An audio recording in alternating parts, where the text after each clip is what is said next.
معلش بقى فيديو النهارده طويل شويه صغيره، بس قبل ما نبدا الفيديو ما تنسوش لايك للفيديو ومشاركه لو عجبكم، واشتركوا في القناه لو مش مشتركين، واعملوا متابعه للصفحه لو مش متابعينها.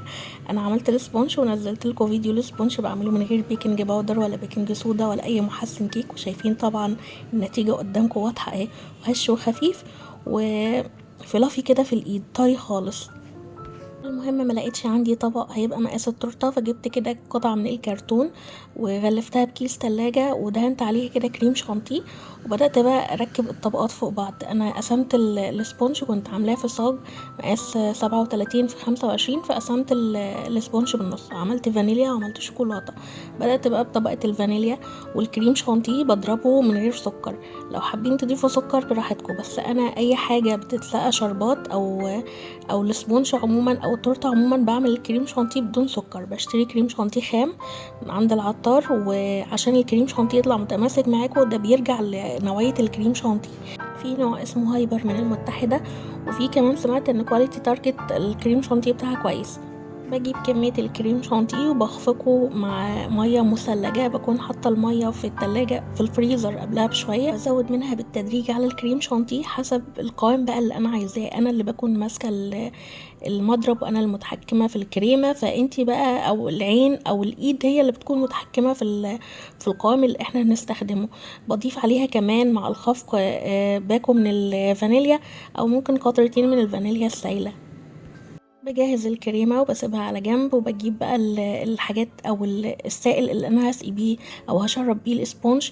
ممكن تعملوا شربات خفيف، اللي هو السيرب بتاع الحلويات اللي هو الشربات بتاع الكنافة، يبقى خفيف، او ممكن تجيبوا مربى وتخفوها بالمية ان هو يبقى سايل، او المربى تبقى سايلة شوية. اي نوع مربى انتوا بتحبوه او اي طعم بتفضلوه، ممكن توت، ممكن تين، ممكن مش فراولة، اي نوع انتوا بتحبوه. هتخفوها شوية بالمية وتسقوا بيها السبونج، او ممكن المية او المحلول اللي بيكون محفوظ فيه الكمبوت او اللي هي الفاكهة المعلبة. وطبعا في الحشو لو حابين تضيفوا مكسرات، حابين تضيفوا فواكه معلبة، حابين تضيفوا فواكه فريش، اي حشو انتوا حابين تحطوه مع الكريمة براحتكم. انا طبعا بسيبها سادة علشان الاولاد بيقعدوا ينقوا الحاجات دي. المهم بقى بنجيب اشكال كمان ترانسفير بتكون جاهزة عند مستلزمات الحلواني، بتختاروا الشكل اللي انتوا حابينه وبنقص منه على حسب الاستخدام.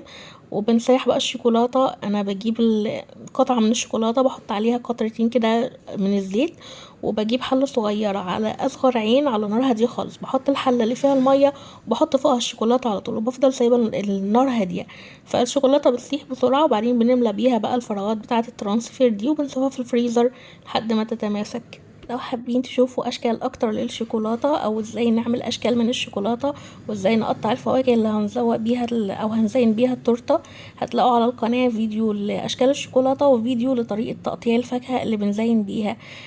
بنعمل بقى الروزيتات. ابسط حاجه ان انتوا تعملوا روزيتات او وردات صغيره كده على طرف التورته، وبنزين بقى بالجناش بتاع الشوكولاته البيضاء اللي انا نزلته كتابه قبل كده. في الاطراف بقى بتاعه التورته او الداير الخارجي بتاع التورته، لو حابين تحطوا مكسرات، اي نوع مكسرات عندكم، حتى لو فول سوداني بس يكون طازه طبعا، بتكسروه كده او بتجرشوه شويه، يعني تكسير على الخفيف كده، وبتلزقوه على جوانب التورته. انا عملت بندق، وكان عندي بندق كنت حاطه عليه لون اخضر كده، كنت مستخدماه في حاجه قبل كده فاستخدمته كمان، بندق عادي وبندق كنت حاطه عليه لون فاستخدمته كده. جناش الشوكولاته البيضاء، بنجيب قطعه الشوكولاته البيضاء وبنبتدي يعني بنزود عليها مثلا في البدايه ربع كوبايه من اللبن الحليب، وبنحطها على نار هاديه خالص، لان الشوكولاته البيضاء زي ما انا كتبتلكوا حساسه جدا للحراره، وبتخرز بسرعه وبتأستك وتمط كده وبتفصل بسرعه. فالمهم بنحطها على نار هاديه لحد ما تسيح. لو حسيتوا ان القوام تقيل او خرزت منكم، اشتلوها من على النار خالص وابدأوا زودوا شويه بشويه كده من اللبن السخن او الميه السخنه، هتلاقوها فكت معاكم بسهوله.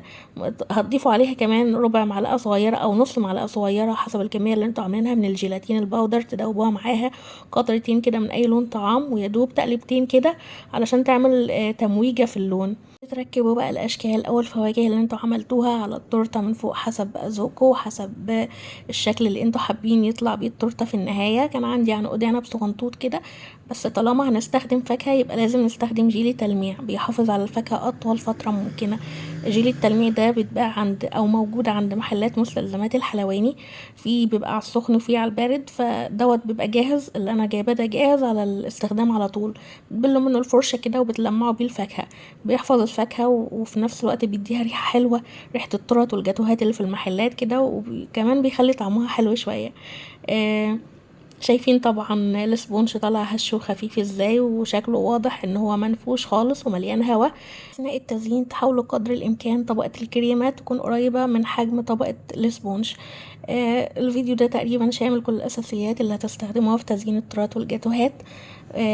وبالمناسبة الكريمة انا لما بستخدمها في اي حاجة بسقيها سيرب او شربات الحلويات بستخدم الكريمة بدون اي اضافة سكر، بتطلع مظبوطة جدا. متنسوش بقى لايك وشير.